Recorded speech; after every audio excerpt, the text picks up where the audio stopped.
Let's bring Rob Staton on. Hey, Rob, how are you? Oh, I caught you looking at your phone. Say hi to Jim. He misses you. Hey, Jim, how's it going? It's going well, Rob. I'm interested to hear your take on Ryan Grubb. You maybe have already given it, but he wanted Grubb fired after the preseason. Oh yeah, well, explain why you didn't like him, Rob, please.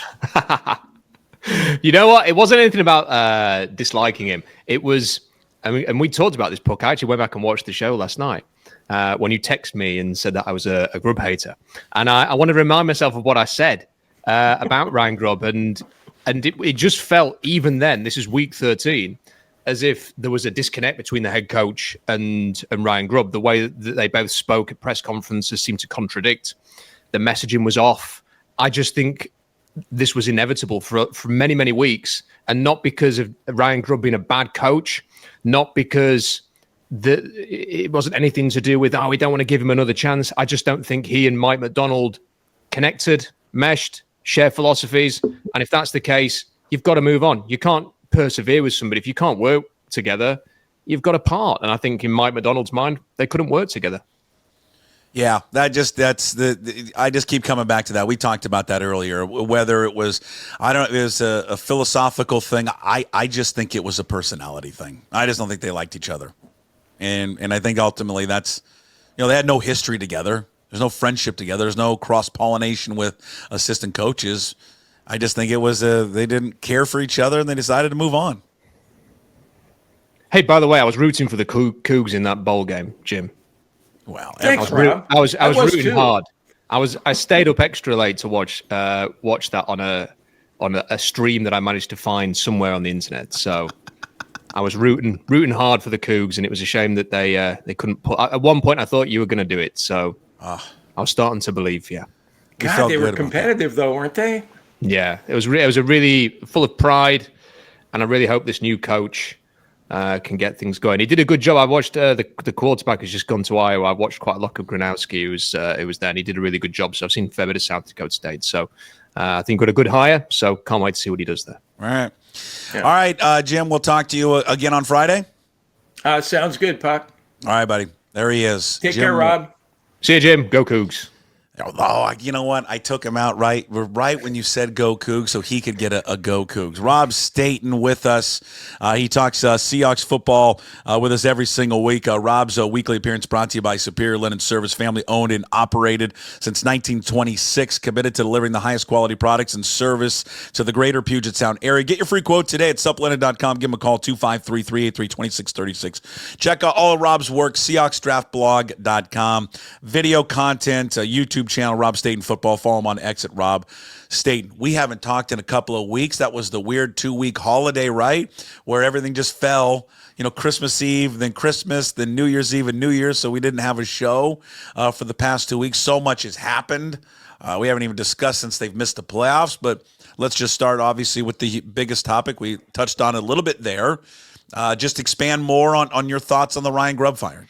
Well, I think the other thing about it being a philosophical difference is there were just so many moments in games, in big games as well, that you could point to and go, I just don't think Mike Macdonald's going to like that. Because all what he says in the week about committing to the run and wanting to be a run-first team and the identity of the team, and then you get to a game day. I mean, the most egregious example was the Green Bay game when Geno Smith got injured and Sam Howell comes in, and it was still a 10-point game, I think, at the time when Howell came in, and they proceeded to throw the ball, I think it was 12 consecutive times as soon as Howell comes into the game. There was no, let's just take a bit of the pressure off Sam Howell here or come up with a plan that will enable us to move the ball. And then they did score a rushing touchdown, got themselves back in the game through Zach Charbonnet. They come straight back out, and it was throwing again.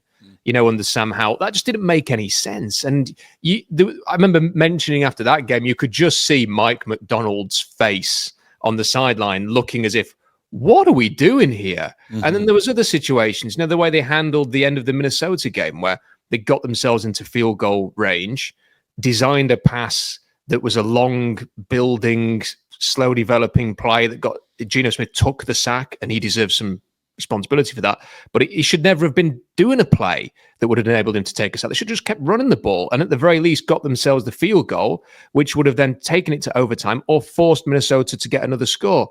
They completely botched that situation. And it just seemed to me that as the weeks were going on, this was inevitable. We've been talking about it on Seahawks Draft Blog pretty much since halfway through the season, that it just felt as if a change was going to be likely. How culpable, though, is Macdonald for this? I don't think he is. I think it was a difficult situation for him, and it was kind of an arranged marriage where Grubb came in, and, you know, I think everybody sort of thought, this is intriguing. What an intriguing hire. And then Grubb comes in, and it just hasn't worked. And, you know, I hear arguments about the offensive line's not very good. I mean, that's putting it mildly. I've heard your arguments about, do you know what? Macdonald should have told him to run the ball more, but I think it comes down to this. I don't think Mike Macdonald wants an offensive coordinator who has to keep knocking on the door all the time, reminding him to run the ball. I think he wants an offensive coordinator who's just going to bloody do it. And and I would as well if I was him. I just want somebody who I know is going to do what I want. So I don't have to keep reminding him. And even if he had gone all in on Grubb and said, run the ball, and he had done it, I don't think he'd have wanted to do that next year. I think he would have just wanted somebody who he goes, this is what I want. This guy is going to run the offense that I want. And I think that's what they're going to go for now. Yeah, but if he's not doing the offense he wants, then it is his. I mean, I guess we'll probably just go back and forth on this one. It is his responsibility. He's the head coach. It's why you paid him all the money. It's his job to go and knock on his door more and press on him and say, listen, you're not doing what I've asked. Do it or I'll demote you. I mean, if I've ever got to that point, I don't know. Because then what we're talking about, which I have a hard time coming to grips with, is insubordination from Ryan Grubb. That Ryan Grubb heard the message and said, yeah, I'm not going to do it. I'm going to do it my way. Yeah, I don't think it's that. I would be blown away if that were the case. And this is just rinse and repeat with Pete Carroll. And I thought we got rid of Pete Carroll. Yeah, but Mike Macdonald's just a younger version of it because we're just doing the same thing. Run the ball more, run the ball more, run the ball more, run the ball more. You're the head coach. Well, go run the ball more. What I would say about that is, I think with the Pete Carroll situation, there's a reason why that happened. And that's because we have to remember there was a lot of pressure on Pete Carroll and a lot of pressure on the Seahawks to let Russ cook.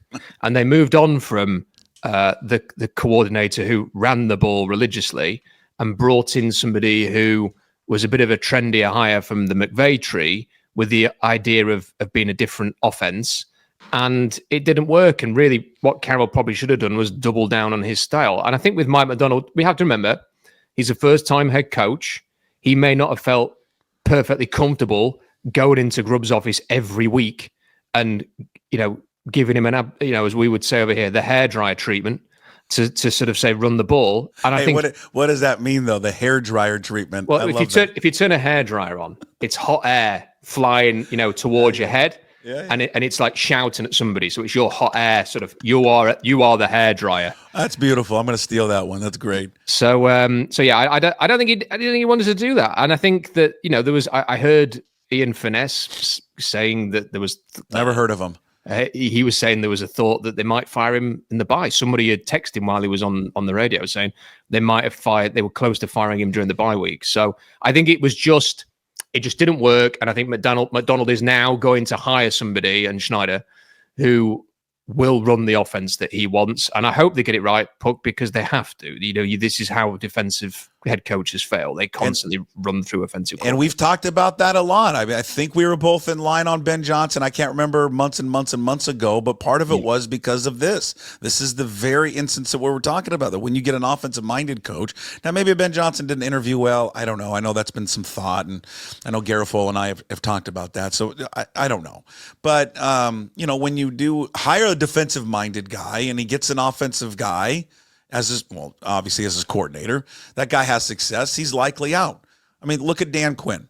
Dan Quinn's going to probably have one and done with Cliff Kingsbury, or at least maybe another year. And then Cliff Kingsbury, based on the success he's having, is going to get another shot to be a head coach in the NFL. Or, I don't know, maybe he goes to college, but I would assume NFL. And then he's got to look for a new offensive coordinator. All these defensive guys have to do this almost every 2 years, it feels like. Yep. And here's the thing is the ideal appointment, at least for me, I don't know what you think. I think most fans would agree with this, though. The ideal appointment is somebody who has been a head coach, an offensive-minded head coach, who can now come in and be a coordinator, who is experienced, who has had a degree of success to come in and run the offense. And that's what I think the Seahawks ideally would need, rather than another, novice, because in fairness to Ryan Grubb, he'd never coached in the NFL before. But if you actually look out there, who are the options? It's Doug Peterson, who spent last week flirting with retirement in his press conference. It's Josh McDaniel, who's probably going to end up with Mike Vrabel. And does anybody really want that? It's John Gruden. That'd be a very controversial appointment. So I can't think of many other options. Whereas if you had an offensive-minded head coach net right now, who could you appoint to be your defensive coordinator? Robert Saleh, Dennis Allen, Lou Anarumo. Last year you could have hired Vic Fangio or Brian Flores. There are people who have been available, who are ex-head coaches who are defensive-minded, who you can bring in and trust to run a defense. There are many more of those than there are offensive versions. But it is what it is. I'm not saying that I want to go back in history and replace Mike Macdonald with somebody else. I have faith in Mike Macdonald, and I like what he's done with the defense. But this is the challenge the Seahawks have brought upon themselves. I played this earlier for Jim, so I'm going to play it for you. This is from my conversation yesterday with John Canzano. If you're familiar with John covers college football and does an excellent job. I asked him about Chip Kelly. Chip's really happy to be in a situation where he doesn't have to recruit. He can just game plan on the back of a napkin. I messaged with him when he left UCLA, and I said, you get to go be happy and call plays again. And he's like, and he alluded to the fact that I had left the newspaper, and he goes, you get it. Like, you get the having the autonomy and doing what you love to do is important. So I think Chip's going to sit tight there. What do you think of Chip Kelly? So the last two Ohio State games, their Chip Kelly offense has been absolutely electric, and most people who have seen the Oregon game and enjoyed that. And it was fantastic from Ohio State. Having watched, I think I watched every Ohio State game, not in full, just watching the quarterback more than any other player, and the guys playing left tackle there. Their offense was maddening at times. Like this was a loaded offense. Jeremiah Smith, Geno Smith's cousin, he'd be the first overall pick in this draft, and he's a freshman. It's unbelievable talent. And they didn't use him enough. Like, they went weeks without using him properly. And then they've kind of unlocked him, and they're throwing it downfield to him in the playoffs. And you're thinking, where was that against Michigan? Where was that for weeks during the season? And Chip Kelly is close friends with Todd McShay. And Todd McShay said on his podcast last week that he was speaking to Chip Kelly, and Chip Kelly basically just went, I got so much wrong during the season, and we should have done this, we should have done that. And now he's rectified it. So today, off the back of two really successful playoff games, it's quite easy to go, hey, Chip Kelly. If you'd have said a month ago, Chip Kelly, I'd have had my head in my hands, because I thought Ohio State should have been way better on offense than they were during the regular season, and they weren't good enough for the talent, for the money they spent on the offense. They should have been better than they were. I mean, I know he wanted to get him more involved. I mean, he did have almost 1,300 yards and 70 receptions. I mean, and 14 touchdowns. I mean, I don't know how much more involved you needed to get him. He needed to be more. I mean, like 90 and 1,600. I mean, that would be unheard of in college football. No, what did Devonta Smith do when he won the Heisman Trophy? Well, let me just before we go into the weeds on it. He had, can I just say that he had Devonta Smith when he won the Heisman, 117 catches and 1,800 yards. Now, I'm not saying necessarily 100 catches, but he could have had 20 more. Yes. But what you talked about, that's why I brought Chip Kelly up. You kind of went through, and he checks all those boxes. Guy's a head coach. He's called plays. Talking to John Canzano, I don't think he wants to be a head coach again. He just wants to call plays. Would he be though? But again, that does check all the boxes. Guy just wants to call plays, has experience in the NFL, has experience in college. Because I do believe, I know that what Mike Macdonald said yesterday in his press conference, hey, calling plays is not a prerequisite in the NFL. I would disagree with that. I think it is. I think you got to find someone that's had an experience in calling some plays. That's a very, because you just went through that with this guy, with Grubb, and it didn't work out. Yeah, I mean, I've got a point on that old hopefully we can return to in a second. I think on Chip Kelly, I don't know. There was a season at UCLA where, funnily enough, they had Zach Charbonnet and Jake Bobo and DTR, and it was really good. And it was an offense that was exciting. UCLA were really fun to watch, and then those guys went to the NFL, and then they were awful. And then watching Ohio State this year, like I say, I thought Will Howard was going to be, wow, look, Will Howard's got now, the quarterback. He's going to play with Kansas. He had Kansas State's offense. I guess this. Wow, this is going to be amazing. And it was, for a number of games, you just thought, I was expecting a lot more than this. And I think that stuck with me more than anything.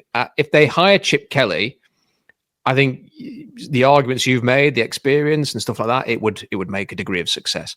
Just purely as a Seahawks fan right now, he would not be at the top of my list. Okay. You have people that are at the top of your list? Well, the point that I wanted to make about... Oh, you want to go back to the... about play calling and experience and stuff like that is 5 years ago, no one had ever heard of Ben Johnson. And I think part of the problem is when you go through these coordinator searches, people do two things. They do what we're doing now. It's like, let's go and get the retread candidate. Or, hey, this guy works for Andy Reid. Or this guy was Sean McVay's quarterback coach.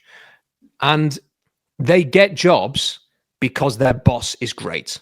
Or they get jobs because they get to work with Patrick Mahomes. You mean Mike Kafka? So this is why Mike Kafka's name keeps getting thrown out there. It's funny. I have got a point on Mike Kafka as well, Puck. I was listening to what you said about it. I've got a point on that as well. But the point is that Ben Johnson, nobody knew who he was. His job before going to the Detroit Lions was working for Adam Gase. Let's hire him. His final year with Gase in Miami, the Dolphins had the 31st ranked offense. Okay. Nobody would have looked at that Dolphins offense and thought, that's Ben Johnson there. He's going to be the best, most dynamic offensive coordinator in the NFL by 2024. And yet here he is. So sometimes the best candidate is not the person who has done this before or has worked on an amazing staff or has had amazing production. It is the person who, for me, can sit in a room and go, here's my vision. Here's what I'm going to do. This is what I'm going to do with the players you've got. Here's how I'm going to put it together and can build a convincing argument as to and make their case for why they should run the Seahawks offense. And the problem for us in the media and for fans is that we'll never know who those people are because we don't get to interview them. The Seahawks have got to go and find somebody who might not necessarily be obviously great, but they've got to go and find someone who can be great. They've got to go and try and find the next Ben Johnson, not the next Shane Waldron. I would just have Macdonald, and I think I said this yesterday on Monday, just look in the mirror and just ask and just have him self-interview himself. What's the offense that gives me the most problems when I'm devising a game plan? And then just go find that from that tree. Whatever he thinks that is. Yeah, I think that's a good point. It's just so, like, for me, that would be Detroit because they just every single week, they come up with something different. They're in the red zone. I mean, this is the thing. I think Macdonald he's big on the red zone. And when you watch the Lions, they don't just have they're so creative in the red zone. They'll come up with plays that they've worked on for a specific game in that week. They come up with scenarios to keep you off guard on fourth down. They have fake punts. They have everything that they come up with. They're so creative. And that is the thing that keeps you on your toes and you don't know what they're going to do next is the thing that really intrigues me. It's just really hard. Tanner Engström, they interviewed him a year ago. Would they circle back there? There's a lot of talk that Ben Johnson might not even want to be a head coach, that he might just be quite happy to just be the Detroit Lions offensive coordinator and have a lot of success there. That might bring Engström back into it. If not, I don't think there's anybody that obvious on the Detroit Lions staff that you could go and get. But then maybe you've got to go to, maybe it is, this isn't like Kafka's, I was thinking, is as you were talking about him is, like, the 2 points I'd make is, I don't actually feel like I know anything about him. And he might be somebody who kind of sits there and goes, this is what I'm going to do. And you think, oh my word, this is exactly what we're looking for. And he could end up, when you go, he was never obvious, but he could do it. And the other thing is that, we have sort of analyzed a little bit, all of us, all Seahawks fans and media, whether Ryan Grubb got a fair crack of the whip. Well, when you look at Mike Kafka, he's had for the last 2 years an offensive line that's as bad as Seattle's. he's had Tommy DeVito starting games, Daniel Jones and Drew Lock, and he's had to deal with the most toxic of situations, according to media in New York as of 12 months ago, with the way that Brian Daboll runs his organization. So I actually think it's probably quite difficult to judge him on what he did there. And maybe someone like that actually is the guy you've got to go for. Maybe it is somebody who isn't obvious, who can be the next star coordinator. Yeah, I don't know. I just don't get it. He's been the coordinator for 3 years, and his offenses, whether he's calling plays or not, have been terrible. But didn't you say? I don't understand. I just don't understand the hype around this guy. I don't get it. But you said that, Grubb, in fairness, bad O-line. Yeah. Giants have had a bad O-line. They've had Tommy DeVito at QB. Yeah, but that was this year. Issues. I mean, last year too. He played a whole bunch of games last year. I mean, but the one thing is Daniel Jones never got better, and he was in charge of making Daniel Jones better. He never got better. I mean, maybe how do you make him better? Maybe he's just really bad. he could be really bad. What do you think they do then with Scott Huff then? Because my point with this would be if and again, I think Macdonald and Grubb just did not get along, and I think I've said that over and over again, and I think that's just ultimately what led to this. I mean, there's some schematic things that we've talked about, but I think ultimately it was a personality thing. They just didn't see eye to eye. With Huff, I mean, are they going to give Huff a pass because the offensive line was banged up and bad? Because if they do that, then I would just be like, I'd shake my head a little bit and go, why does he get a pass? Shouldn't the coordinator then get a pass? I mean, the offensive line was terrible this year, and he's in charge of the offensive line. And whoever they bring as a coordinator, I would assume they would have their own offensive line coach guy in mind, but I don't know. It'll be curious to see what they do with Huff. I think you said it, though. I don't think it's about giving people a pass. I just don't think Mike Macdonald and Ryan Grubb was going to work. Just didn't like each other. Whether it was that or whether it was just a philosophical thing. Like it was not going to work. They've moved on. Mike Macdonald gave Scott Huff a game ball a few weeks ago. So I think that's probably got a different relationship there. Will he stay? I think it depends on who the next defensive coordinator is. Like I ran through a piece on Seahawks Draft Blog, running through candidates. You've got somebody like Dave Ragone, who's very highly rated with the Rams, is their quarterback coach. He was Arthur Smith's offensive coordinator in Atlanta. And the reports were that the Seahawks wanted to hire Arthur Smith, sorry, I should rephrase that Mike Macdonald wanted to hire Arthur Smith if he got a head coaching role, and just the timings weren't right, so we ended up taking the Steelers job. So maybe they would look at someone like Ragone, who, like I say, has worked with Sean McVay for last year. They're very close. Ragone was on the Washington staff 10 years ago, that legendary staff. He's worked with Arthur Smith for 3 years. And Ragone actually is very close to Mike Munchak. Okay, remember him? Former head coach, offensive line coach. He actually put Munchak and Sean McVay in touch last year, and Munchak acted as a consultant and an advisor for the Rams to try and reshape their offensive line, which they did. They completely redone their offensive line. And I think they were ranked 10th for run block win rate last season. So I'm starting to connect dots a little bit here. Like maybe Ragone comes in, he brings Munchak with him. He's looking to get back in the NFL. Munchak, he was saying that a year ago in interviews. So then maybe Scott Huff moves on and goes to Alabama with Ryan Grubb. Maybe that's something that would happen there. I suppose it depends who is the offensive coordinator. What a wild year. I mean, 12 months ago, these guys were playing in the national championship game, Ryan Grubb and Caleb DeBoer, and then they were the hottest two names in football. They go to Alabama. Ryan Grubb now gets quarterback to maybe even be the head coach at Washington, then he becomes the coordinator with the Seahawks, and I don't think there was many people that didn't like the move when they hired him, and it's wild. It's wild how much my God, Caleb DeBoer is now on the hot seat in year 2 going into Alabama, and Ryan Grubb is out of a job. It's crazy. What a business. What a world that football is. It's unbelievable, like you say. Like to think where they were a year ago, and it's changed so much. And look, I think the best thing for Alabama is Jalen Milroe declaring for the draft, because they can get a quarterback in there now who can run that offense. I wonder if Quinn Ewers might end up there. No, that'd be interesting. Oh, it'd be a good fit for them. Yeah, because he's already come out and said he wants to come back, right? He hasn't said anything and won't until Texas leave, but he apparently has been offered like $5 million to go back to college. So if I was him, I'd say I'll take the $5 million. Yeah. All right. Next week, let's get more. We didn't really get much into Geno and DK, so I think next week let's get into that kind of stuff, and we'll continue kind of our offseason look at the Seahawks. Rob, you're the best, and we'll chat with you next week. Thanks, man. See you.